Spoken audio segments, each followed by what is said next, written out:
G'day, punters, and welcome to the Footy Form Guide podcast. I'm, of course, your host, Wally, joined as always by my good mate, Harro. How are you, mate?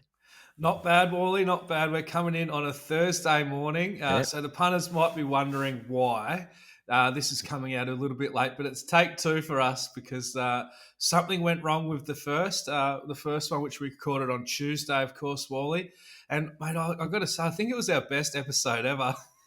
It was. It'll never see the light of day, but it was amazing. And well, you just got to take it from us. It was award-winning stuff.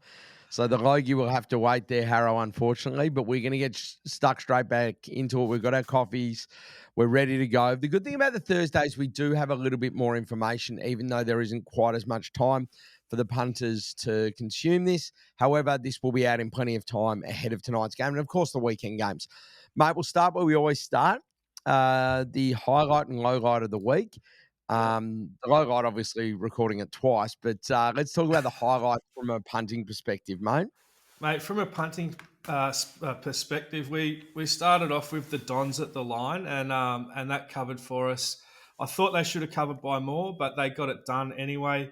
We also had Merritt and Roberts disposals, which I thought we made a really strong case for on the podcast, and they both laddered as well. So anyone who was onto that, really well done.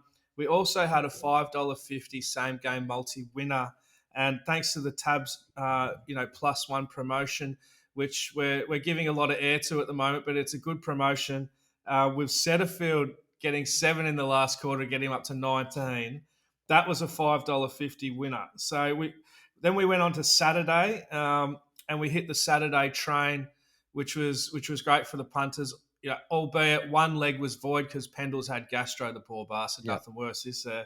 So, No, uh, nothing. so we also had Freo at the line, and we made a really strong case for Luke Jackson to get 20. He did that.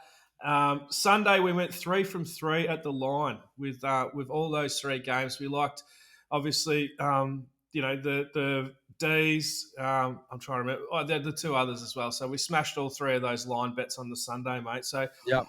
all in all, mate, we really, I think we got 6 out of 9 games spot on. Yep. One we weren't too keen on, and 2 we missed on. So pretty happy, bud. Yeah, absolutely. In terms of the lowlights, obviously you spoke about, we missed on a couple there. The Sunday train. So in terms of the player disposals, we didn't have as much luck there on the Sunday. Was there anything else, Harrow? Is that pretty much cover it? Well, we do talk to the best bet every week, mate, and we had the doggies against the Of course. Catters. Oh. Yeah, and mate, that went How down. many So it times did they puts hit the us, post, Harrow? mate, How many 5 times did they times. hit the post? Was Yeah, it 5? There you 5. go. It was 5 posters. They had 6 more scoring shots. They won on expected scoring. The free kick count was 26-12, I believe, off the 12. top of my head. Yep. And it was funny going on X afterwards because there was heaps of neutral supporters. Like I even noticed Chuck Berry, the ex-Victorian wicketkeeper, who I know is a Saints fan. He jumped on there and he was just like, "This stinks." And look, it was hard to watch when you back the doggies, but Yeah. I think the bet was fine. I mean, this is all we need to worry about on our side of things, getting the bets right. The results, they can go either way, but over the long course, mate, if we're making good bets consistently, I think that was still a good bet. The Dogs would have won that sort of 70 out of 100, I reckon. Yep. Just a bit straighter kicking, maybe some fairer umpiring, and there's no problems there. So I think we're going fine, Wally, but yeah, that was probably our biggest low light. All right, lots to look forward to this weekend.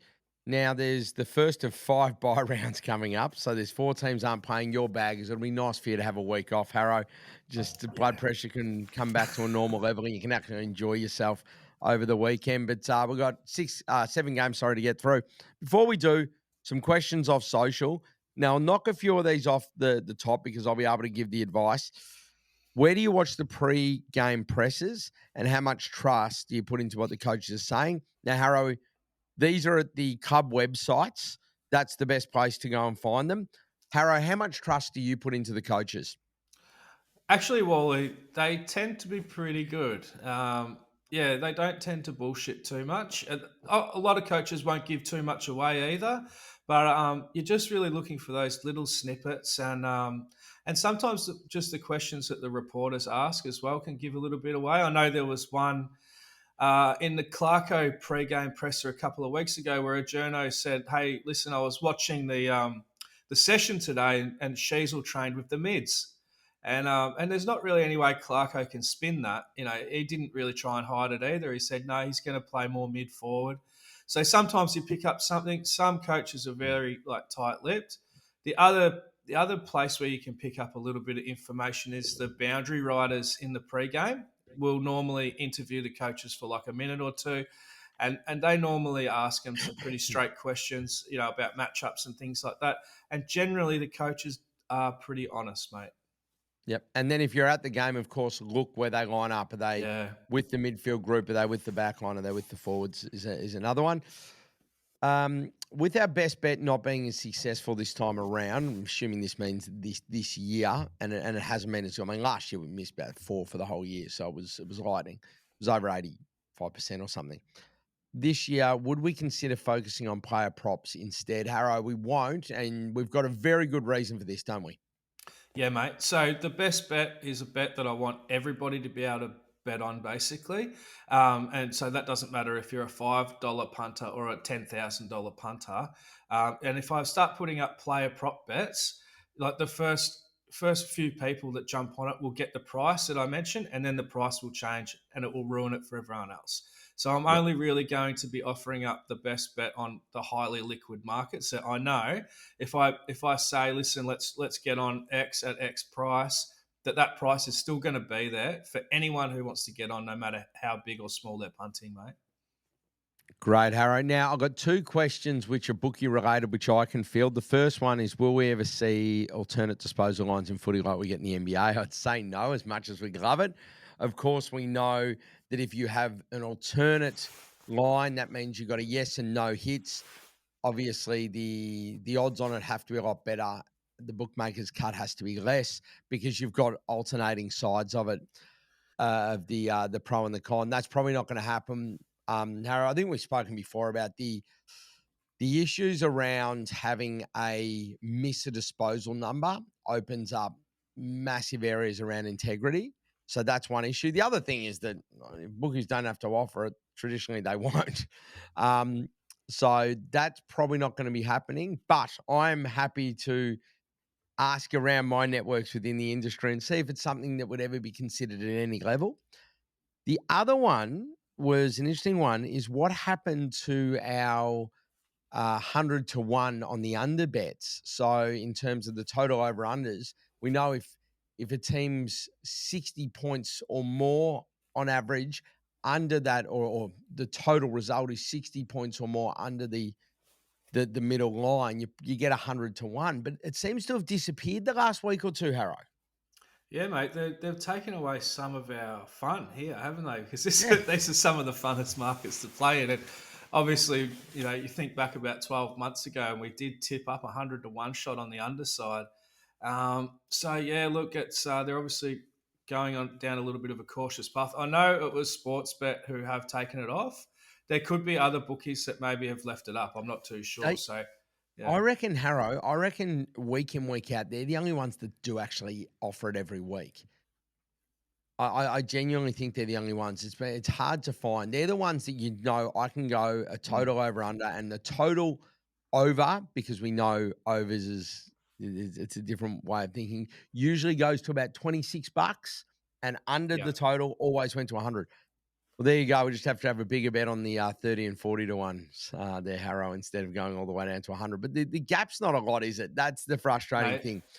what I hope we don't see is like 3 or 4 of these lob in the next month or something. It'll Oh, be it'd be so brutal. dirty. It'd be Yeah. brutal. Just turn away now. Another one, bookie related to an extent. Hollywood Hawks to miss the 8. Are we starting to look at that as a bet? Now, I'll just flag this straight away. You spoke about this before the run, before we went to the Gold Coast. I think it was 650, and then before last week it was 550. And you said it's a good bet to have, even if you back them the other way after a really tough month. It's into about $3.50 now. So I don't know if I'd be entertaining at that price. I don't, and we've already spoken about it, but Harrow, we do have one at a big price we thought to make the 8. Yeah, yeah, I've had a look and I don't mind the D's to make the eight, Yeah. $6. I mean, they're only really a game and percentage out as it is, and they're probably playing top six type footy right now, Yeah. and they've got a really good they've got a great injury list. So they're one of the few teams right now that are basically able to put their full team out on the park, and that is just a massive luxury to have. It puts pressure on spots and keeps guys on their toes, keeps them performing, and they've got all of their key playmakers fit. They've got used to this new style they're playing now, and look, they just beat Brisbane at Brisbane, and so if they can do that, there's really no Mm. challenge that's off the table for them now. They're growing in confidence, and I think the $6, they're reminding me a little bit of when Carlton started 0-5 the other year and they end up making finals. We also saw it with GWS too. They started really slowly and end up making finals. And it's all about timing your run. And I think the D's are looking like they're timing their run really well. So yeah, $6 about the D's to make the eight. Very interested there, mate. Yeah, mate, and as you said, I mean, the initial question was about the Hawks, and let's be honest, they did it last year as well. Yep. One last question: how do you identify in advance that a player might be played out of position? News, fan forums, other areas. Now we spoke about one is of course press conferences. Was there anywhere else you'd have a look, Harrow? Yep. So basically, just when the teams come out, I know just through experience, coaches will play seven defenders, seven forwards. They'll play three wingers and four on ballers with either one or two rucks, just mainly one ruck. Okay, these days, and maybe one of the forwards will pinch hit in the ruck a little bit. So if I see a team get named and all of a sudden, oh, there's five or six midfielders named here, or they've named eight defenders. Then I just start to work my way through where I think the possible role change is coming, and just through sort of basic sort of knowledge of footy and stuff like that, you normally can get close to working it out, or at least places some doubt around some players and their roles, and so you can just avoid them. So yeah, I think just studying the teams and knowing that they go with that 7-7-4-3 and one sort of structure, it normally allows you to give you a chance to work it out anyway. Very good, mate. Now, I think it's time to get into some games. As we said, we've got four teams having the bye this week, which is your Baggers, Northport, and the Dogs. Nice for the Dogs to get a freshen up before the Hawks have got to play them, Harrow. That's just what we need to just get a few more players back and ready to go. All right, so we start up in Brisbane. It's the Lions versus Essendon. It was State of Origin last night. It'll be a very, very different crowd. You would have thought tomorrow night tonight. Sorry for this one. Brisbane's $1.07. Essendon's $8.50. All right. The line's 43 and a half. The total over under is 173 and a half. Brisbane couldn't be more impressive, Harrow. We've said all year they can win the flag. Obviously, last week's the first time they played the footy they're going to need to do that. Even though they've banked all these wins, what do they got now? 8.5 wins or something crazy. Like Yeah. it's nuts. They haven't played great footy all year. They're sitting on 8.5 wins, and they just played some of the best footy we've seen on the MCG last weekend. What are they going to do to the Bombers tonight? Well, I think we mentioned it, Wally, before in the Hawthorn preview that Fags actually said after the loss to the D's that his players lack desire, and I thought that was a big whack to his playing group, Yeah, and you saw a big response, didn't we? And I yeah. expect that I expect that edge that they got back last week against Hawthorn. I think they're going to continue with that sort of form, and especially playing at home Thursday night footy. Motivation's been a bit of an issue for Brisbane, but I'm sort of declaring them that they're going to be flat out here. And just after what Fake said, I think a few players may be walking on eggshells, and so they want to get it right. So I look at this from the Dons' perspective, where I think they can go up there and compete. And and look, the Dons end up being my biggest bet last week. And after I'd seen teams and looked at that Richmond side, and I saw, Richmond had 14 players under 50 games, average games of 63, which that's getting to like GWS Gold Coast first or second year in the comp areas. Mm. That was a bloody weak side that Richmond put out. Then they also lost two players in the run of the match. And for me, and they were off a 5-day break, Richmond. Yeah. And the only reason the Dons got over the top of them in the end was probably the Tigers run out of a bit of legs. I think like a 23-point win under those circumstances is a massive form loss and a really bad indicator of where they're at right Mm. now. I think any decent side would really have been beating Richmond by 10 goals, and nothing against Richmond. They're holding their own. But just that was just such a. And we talked about it in the preview, how much of a bad scenario it really was for the Tigers, how hard it was going to be for them. So I'm looking at this like a top 3 or top 4 rated side playing a bottom 3 rated side. And so straight out, I'm very keen on the Lions. I know the Lions moved now to like 44 and a half. I think it started around about 40. But I'm happy to have a bet on the Lions, mate, at that Well, price, at that line. Yeah, I think they could kick a bit of a cricket score tonight, and really smash them. So if you think that's going to be the case as well, then maybe some goal kicker bets on the Lions side could be worth having a look at. And I saw Rayner against the Hawks. He was looking really dangerous, really busy. He kicked 2-2 against the Hawks. He's $2.35 for 2 or $5.60 for 3 if you think he can kick straight this week. mm, Another area that I like, Wally, is the Dons. They're number 1 in the comp for uncontested possession. Now, the Lions, year after year, mate, they are conceding sort of bottom 3 to uncontested yeah. possession. They're not So, getting any uncontested possession tonight in comparison to what yeah. they're used to, Harrow. So we've seen the Dons getting 420, 440 disposals. I just don't see that happening against the Lions, where the Lions are going to win their fair share of that supply, and also they press right up. They don't leave. So these guys for the Dons who rely on getting that uncontested possession, I might look at trying to play their unders. So the Undertaker might make a comeback tonight, mate, and it could be Hey, guys The like. Undertaker.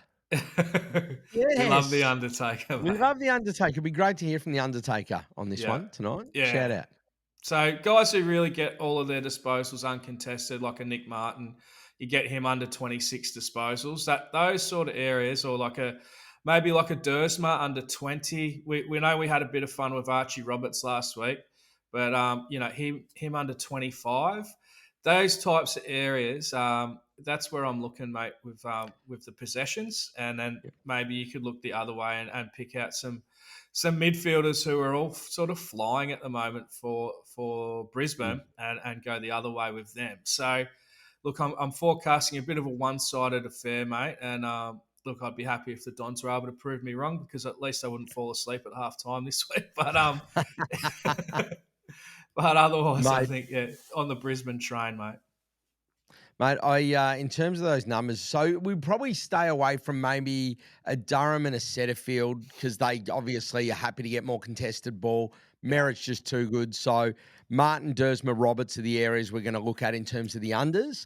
I will say this as well, Harrow. I was having a look on my StatMate app this morning. Obviously, Bet Sniper, StatMate, two of the areas we have a look at, differing for differing things in terms of the odds on one side and then just your form lines.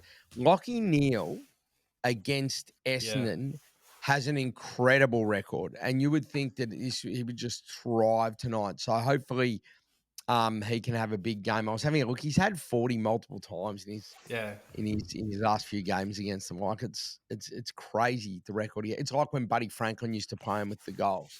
It's that sort of record. So have a look at his record there, punters.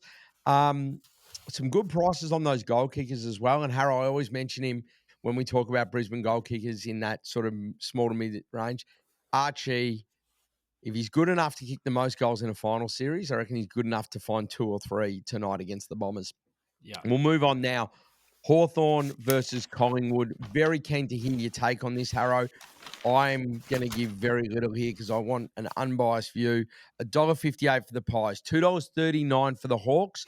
Collingwood, well, they have just looked as impressive can be. We've seen that in the last few weeks. The line's only 8.5, and then the total over under is 169.5.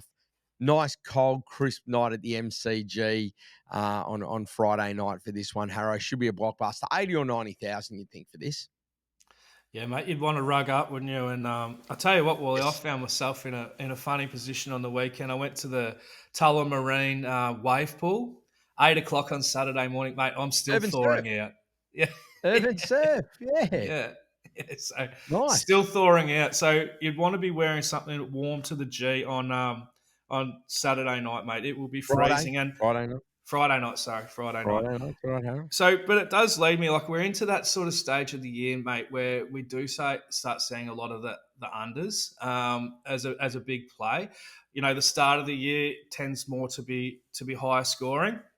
We're in the depths of winter now, mate, and this is where we do start to see the unders, and especially in night games, become something that's really strong. And I know, through years and years of betting, just about every year you can blind bet the unders over a whole season in night games, and you win. Okay, and I think at 170, we're looking at two of the better defenses in the comp, and so that's the first area I'd want to play. I also think Sammy Mitchell. He could have some strategy up his sleeve in this one, and normally when strategy becomes a big part of the game, it helps the unders as well. So that was my first thought. My other thought is like Hawthorn. I'm not going to punish them too much for being beaten by Brisbane, who I think would have beaten any side on the weekend, no problem. And I look at the Pies' efforts against sides who I rate around Hawthorn this year, and look, they beat the Dogs by 6 points, and they didn't have Bont that day. They beat the Lions, but the Lions were off a 5-day break off a 35-degree day, so I cut that out of the sample altogether. They lost to the Cats by 3 points, and they defeated Adelaide by 10 points at the MCG. And I don't really see any reason why Hawthorn can't compete with any of Ooh. those performances, really. So I don't have too many excuses for Hawthorn here. And Will Day being out really isn't one. I mean, every side is missing a couple. Just look at Collingwood. I know that they're missing DeGoey, for instance, and a few others, Schultz, whoever. They're obviously going to name a few good players coming back in. And I'm hoping that after teams are announced, that people see 4 or 5 good-looking ins for the Pies, that their price, we might end up getting 2 goal start for Hawthorn. And if we do, I'd be happy to have a small bet on the Hawks at the plus.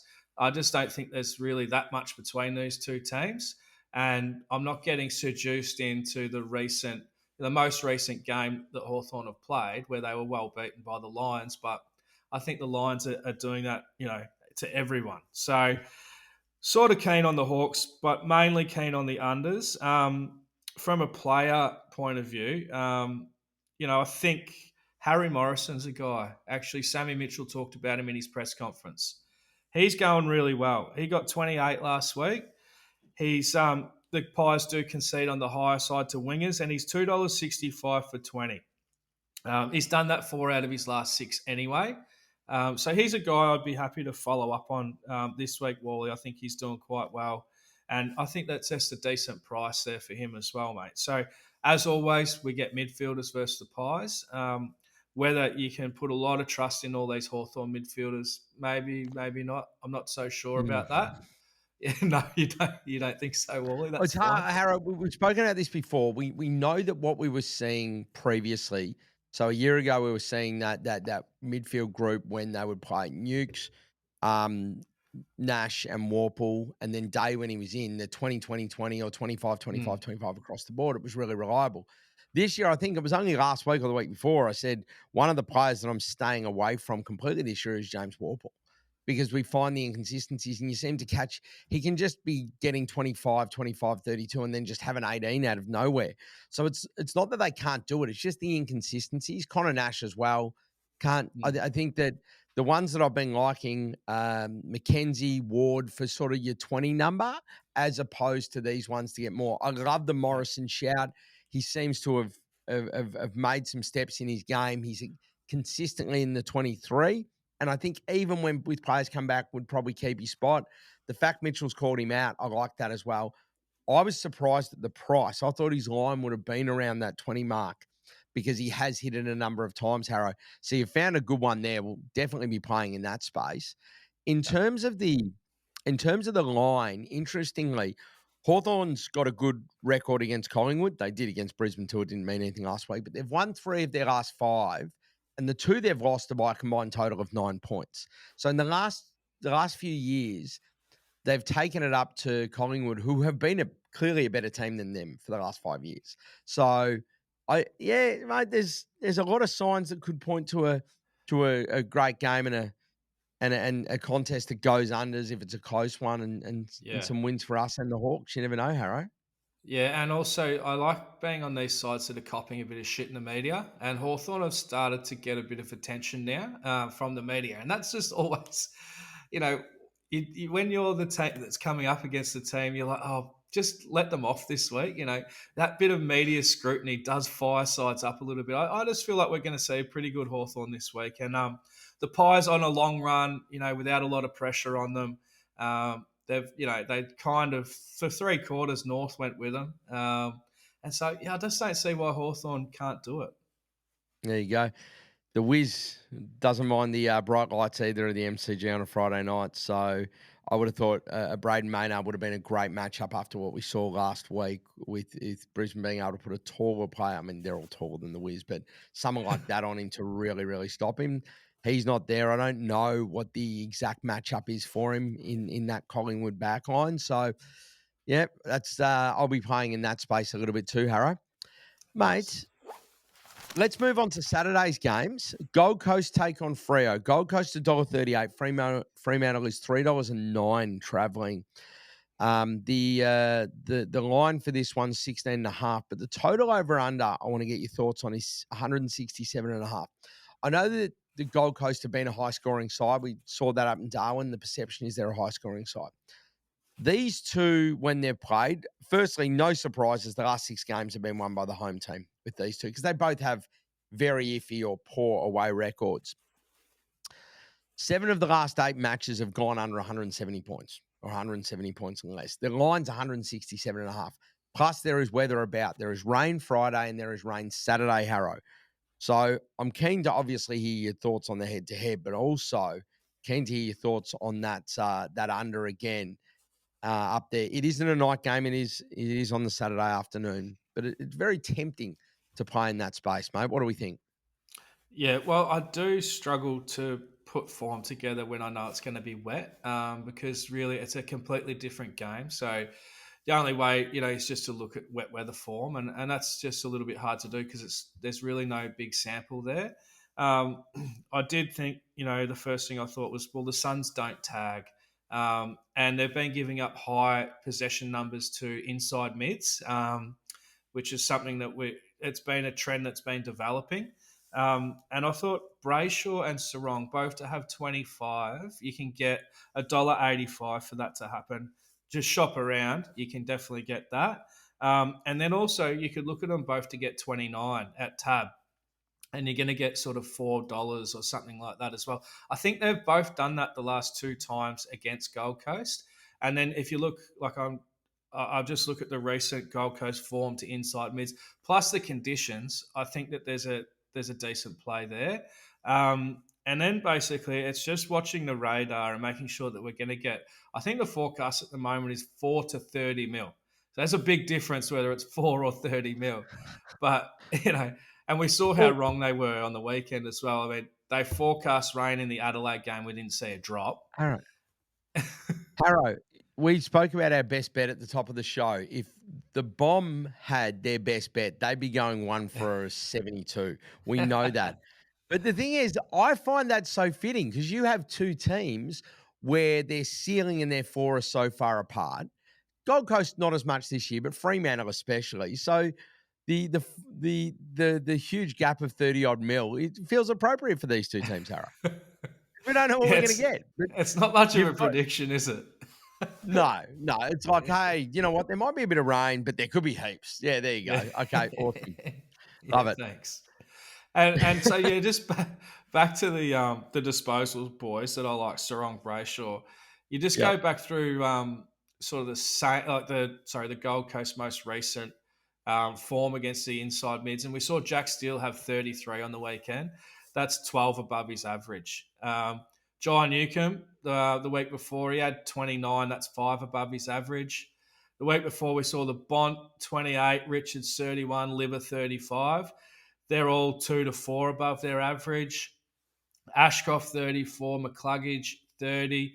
They're both like 7 and 5 above their average. So, we could keep going, but this is just a strong trend in Gold Coast games. And I knew Dimmer Hardwick, when he coached Richmond, his Richmond side would also concede really high to inside mids. So this is a trait that is coming through, through a coach's sort of style and plan. He does like to just back his boys in and not mess his system up too much by putting a tag in place or doing anything like that. So for that reason, mate, that's why I do like those two guys. And then it's just about, playing the weather and seeing if keeping an eye on the radar. If it's going to be wet, we know if it's going to be proper wet, it's not shaving 2 or 3 points off. It's probably shaving 30 or 40 off. So you're better Mm. off confirming that the weather is going to be one way or the other. And they normally don't adjust enough. Okay. So if you're, I think you're better off waiting and confirming the weather before, jumping on the unders, because they don't shave enough points off it in general. Okay. Great. So find yourself a line or go with the line around that $2 mark and then maybe go a bigger one as well if you're going to play in the space because they won't, as you say, they won't shave enough off Yeah. and if it misses, it's going to miss by a bit. Another game on Saturday is GWS Richmond. There is not weather concerns here, and this goes the other way. Unlike the Gold Coast Freo game, the last 3 games between these two teams have all gone high. And before that, they had scores of 173 and 170. So they're always thereabouts, that line, which is around that 174.5 mark. In terms of the actual head-to-head on this one, Harro, GWS obviously very, very hot favourites. I mean, it's not a space anyone's going to play in because they're $1.06. Richmond's $9.50. The line on this one is 45.5. So I'm keen to hear your thoughts on that. Just back again onto the actual contest, just before I let you have a go at it. We expect the Giants to be able to score against Richmond. This comes back to the overs. We expect them to score against Richmond. No issues there. But the Giants have actually given up an average of 96 points in their last 5 games, and they haven't played the best 5 teams in the comp in that run. So I'm looking at the overs here going, although Richmond, the team is depleted, we're not seeing the best team. They still should find avenues to score throughout this because GWS have been allowing that and scoring a lot themselves. I think they allowed Geelong to have nearly 100 points in, and when they beat them down there. So they're allowing a lot of score. So that 174 mark, for me, it feels like they could go over there. Yep. No, I don't mind that angle, Wally, and especially with no Noah Bolter, of course, as well for the Yeah. Tigers. That makes a big difference. So, and I don't know if Lynch will be back either. They might put him, on ice rather than putting him on a plane and get him right for the back half of the season. So, I'll just have a quick look at my ratings, mate, and see where I've got the total rated here. Sorry, mate. Just give us a second. Yeah, so I've got this rating and actually right around where the line is. But then I think if you Okay. make a couple of adjustments for like the bolter being out, that sort of thing, then perhaps you could probably play the overs just with that little adjustment, maybe worth a few points. So I see where you're coming from there. That's fine. Where I went with this one, Wally, was your good mate Toby Green. We all love Toby Green, don't we? He's a bit of a champion. And Love. he's obviously coming off 28 disposals against the Blues, who are a hard team to get disposals off in the midfield. And we saw a big rise in his CBAs, his centre bounce attendances, on the weekend. And I had a look around, and look, I don't see his role changing. I don't think they've got anyone else coming back in to disrupt that midfield mix. So obviously, wait for teams and confirm that. But he's $14 to have 30, right? I feel like that's a huge price. He's coming off 28 against a team who concedes low to inside mids, and then the Tigers who actually concede number 1 to inside mids, according to Bet Sniper. So I feel like that's just a massive price, and also if you like that, you're probably going to like him to have 24 or 5, depending on where you bet as well. Yeah. So pretty keen on Tobes, mate, to continue that form, and he always saw himself being a midfielder. and so he knows how to play that spot really well. We saw when Heaney, who was playing a similar role to Toby Green at the Swans, moved into the midfield. He didn't have any time to adjust, did he? And he smashed it from game one. So I sort of see a sort of similar setup here with Toby Green, and I'd like to follow up on him, mate, again, and see if we can get a big price for him Love it. to go two more disposals, or obviously just play his other lines. The other guy who got a big bump in CBAs was Xavier O'Halloran. Um, he got 19 disposals, right? So he's obviously gone pretty close to the 20.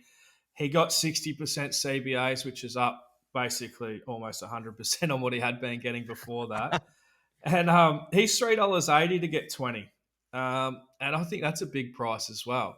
So happy to play around those areas. Obviously, with the Tigers conceding the most in the comp to inside mids, I think we've got a pretty strong case there for those guys. Also, with Whitfield moving higher up the ground, Lockie Ash is getting a lot of the kick ins. I mean, Lockie Ash is just killing it anyway. So, but that could add a couple to his normal output. But yeah, mainly looking at those sort of areas in this one, Wally. I'm not super keen on the 44-point Mm. line. It's the Tigers have been pretty competitive most of the time. So look, it's not really tempting me so Yep. much. But those other areas with the mids, I feel like that's where the money is, mate. Yeah, absolutely. Yeah, Tigs again. I say it every week. Like, if you're a Richmond supporter, you should be happy. You're the first team that's achieved more than you needed to achieve this year. You've Yeah, beaten your line. You've avoided the spoon. You've done well at the draft. You're blooding new players, mate. That everyone wins in this one. Hopefully, the overs clicks. Plenty of disposals for our boys. Toby has an absolute fill up. That'd be great. yeah, All right, we move Sydney, Adelaide, SCG, Saturday night. Now the Swans have.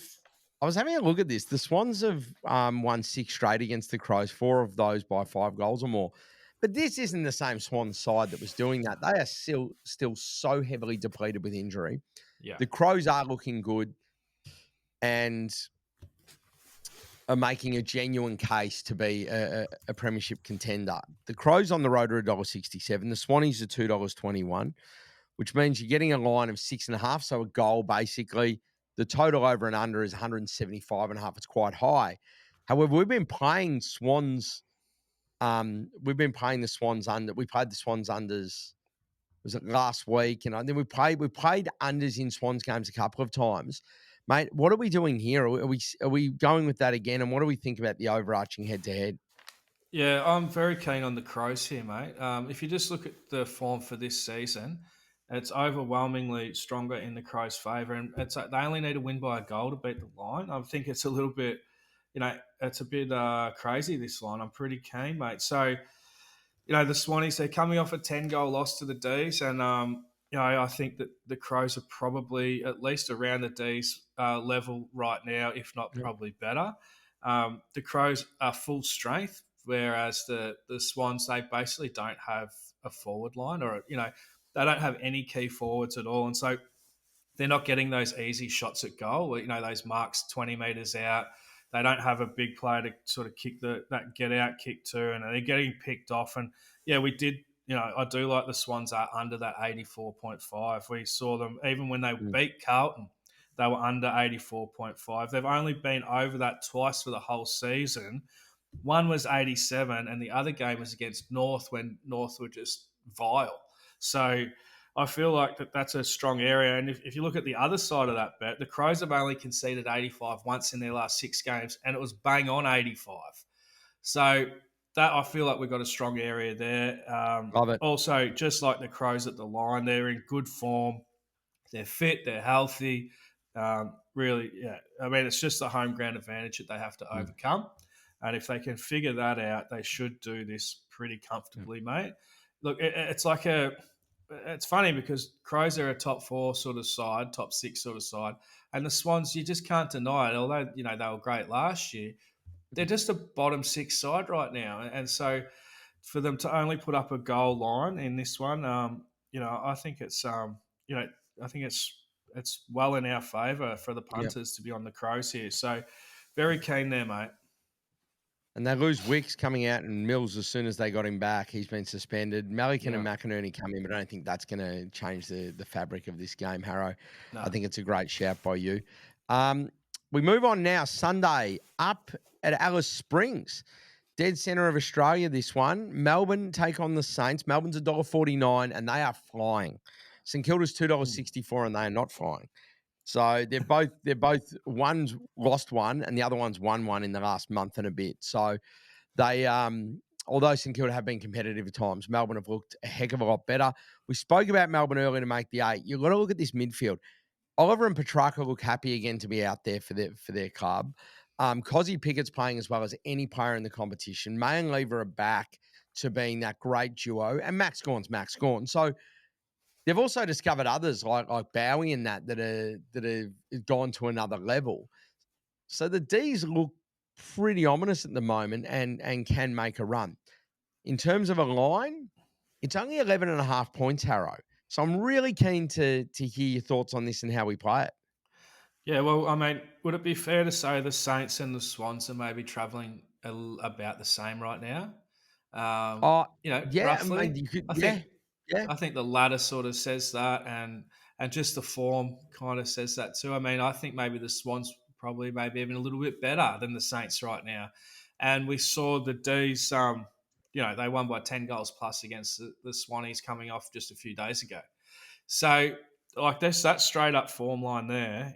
As long as you're correct about the Saints and the Swans being in a similar category, Mm, I'm very keen on the D's, and I feel like that after I listened to all the press conferences on Monday and picked up a few things, and Goody was one, mate.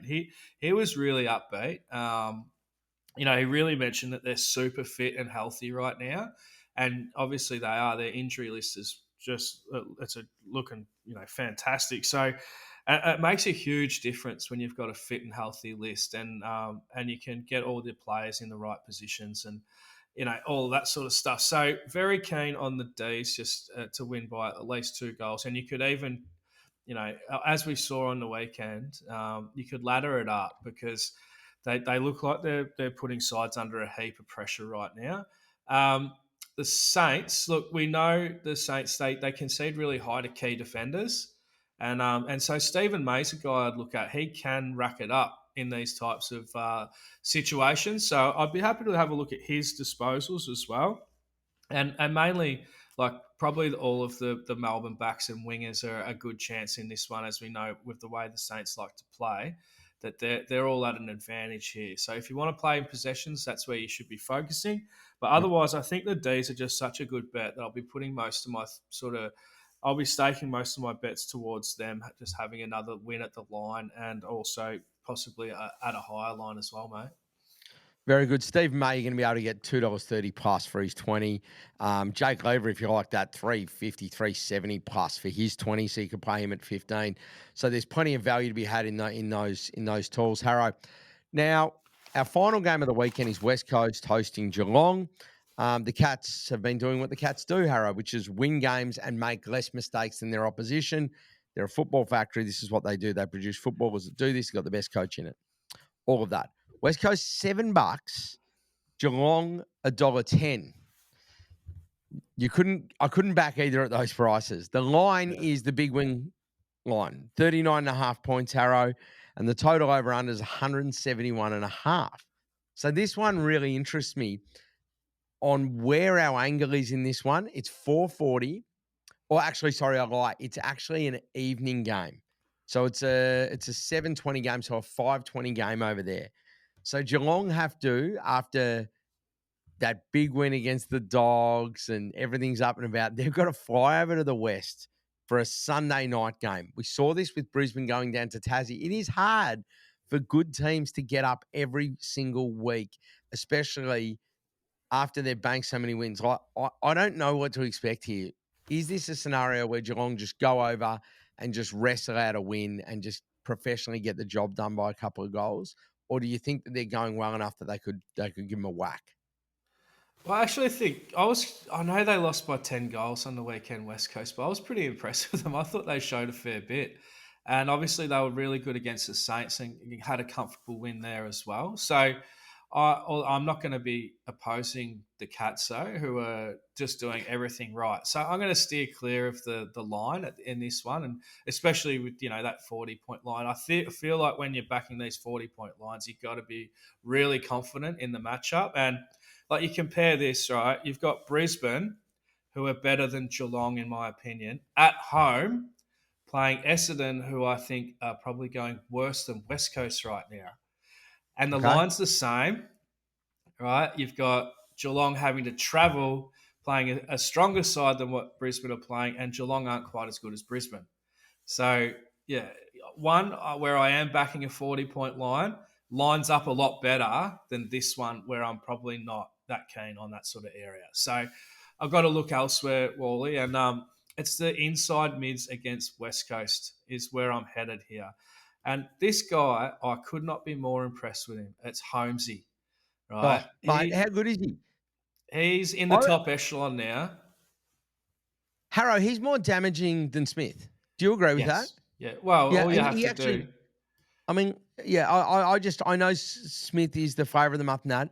Holmes is a massive reason why they have been such a good side over the last couple of years without having what people call elite or A grade midfielders by perception. Holmes, do we agree? Holmes is an A grader. Yeah. He's He's stepped 100% up an A massively grader. now. Yeah. Do you know what And I you love have to. about him? He looks like a park footballer with his hair and that. He looks a little bit older than he is, and that he just looks, which is it's like manner, right? These guys that are that you can relate to, and you go, hey, he looks like a sort of bloke I'd go and watch down at the local park playing, but they're actually guns. These are the guys you Yeah. get drawn to. Yeah, I'm Yeah. I'm loving what he's putting together at the moment, Harrow. And if you listen to Bevo's press conference, the journo said, "Oh, why didn't you guys tag Bailey Smith tonight?" And Bevo's response was, "Well, first of all, we've got the best midfield, so we back ourselves in." I'm paraphrasing, of course. Yep, And but fair secondly, he enough. Yep. said, if we were going to tag anyone, it wouldn't be Smith, it'd be Holmes.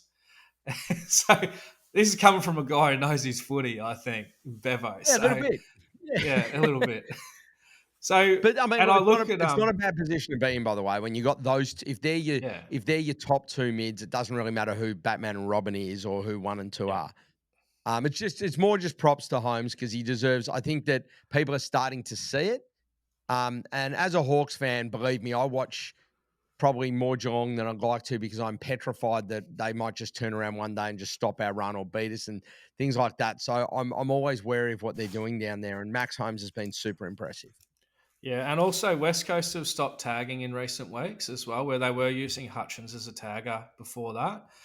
They've changed their midfield makeup, and it's actually working really well. They had 55 inside 50s against Adelaide, and that's just a really good sign. And Matthew Nix in his press conference, he spoke really highly of West Coast and what they were able to bring, especially in the first half. But it remains the fact that they are conceding a lot to midfielders, and the Crows midfielders, they all did pretty well as well. So we saw even Berry, I think he got 26, and I think that paid about $7 or something for him to get 25. So Mm. that's great. Okay, so what I want to do is look at what Holmes. When I look at what Holmes has been doing, he either gets tagged and gets 20, or he doesn't get tagged and he gets 25 plus, or even up to he got 33 against the Dogs.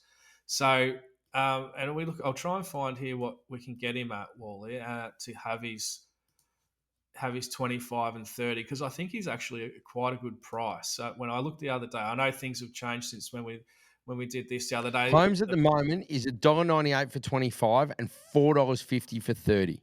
Yeah, he's All right. $4.50 for 30, coming off 33 against the Dogs, and now he gets the second easiest matchup in the comp.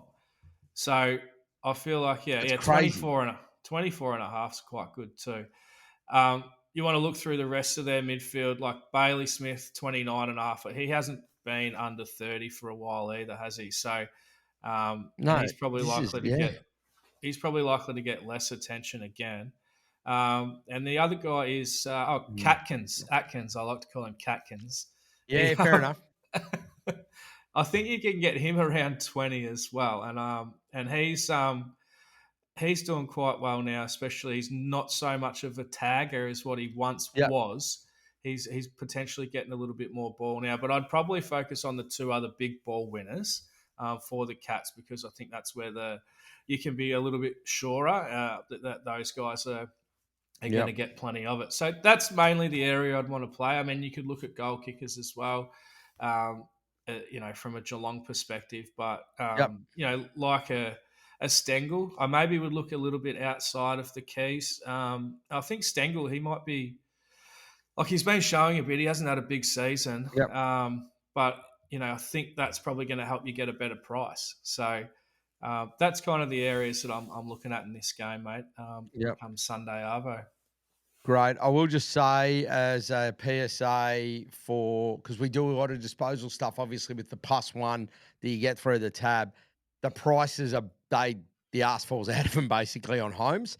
So if you want the extra disposal, you're probably coughing up $1.98 to about $1.65, and then you're coughing up $4.70 to like $3.50 or something. So you're coughing up a lot. So this might be one week that we just look straight at your other bookies to get a better price. Harro, before I let you go, I need your best bet, mate. What is it? So look, it came down to two this week. It was whether it was the Crows or the Dees. And I think with the Crows having to travel to Sydney, I decided to go with the Dees to beat that minus 11.5 against the Saints. So I'm keen on that, mate.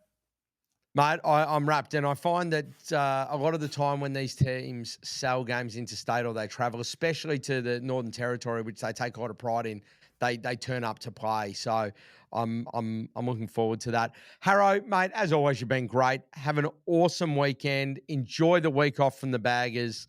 You can't lose is the upshot of it this weekend, mate. But hopefully the punting gods are with us, and I'll see you next week.